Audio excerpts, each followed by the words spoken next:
তাহলে বন্ধুরা দেখুন হয়ে গেছে। এটা কিন্তু ভেজে নিয়েছি, জানেন, দেখেছেন সব গোটা গোটা কিন্তু কাঠি লাগানো। নাবাতে গিয়ে একটু হাতারি নামিয়েছি, একটু খুলে খুলে গেছে।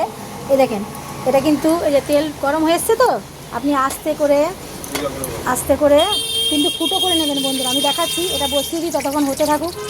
এই দেখেন, বেশি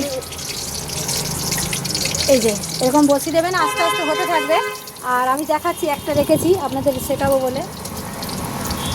দেখি ধরো, কোনটা ধরুন, ও শুয়ে যাবে, নেচে যাবে, দেখুন ঝিমিয়ে যাবে না। ধরো, দেখুন এরকম করে ভরবে। দেখুন আমি কিন্তু এটা যে ফাঁকা ধুয়ে রেখেছিলাম, এই দেখেন এরকম করে নিয়ে এরকম ভরে নেবেন।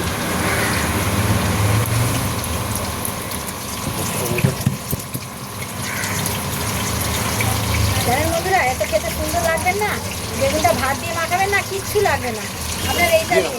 আর কম দিয়েই কিন্তু খাওয়া হয়ে যাবে, কিছু লাগবে না। যদি ডাল করে নেন, এটা দিয়ে খুব সুন্দর লাগবে। এই যে এটা ভরে নিলেন, কিন্তু এটা ফুটো করতে হবে, নাহলে কিন্তু ভেঙে যাবে। এরকম ফুটো করে নিতে হবে, যাতে হাওয়াটা পাস হয়, বুঝেছেন? তাহলে কিন্তু কিছু হবে না। দিয়ে এটাকে আটকে দেবেন। আটকে দিয়ে যেহেতু বেগুনটা সাইডে বেরিয়ে যাক, কোনো যায় আসে না। দেখুন আরেকটা রেখেছিলাম, ঠিক আছে, এটা তো হয়ে গেছে না, এটা নিয়ে এই দেখুন, দেখেছেন এটা হয়ে গেল। এটা এরকম আটকে নেবে, দিয়ে এরকম করে বসিয়ে নেবেন। এটা হতে থাকুক।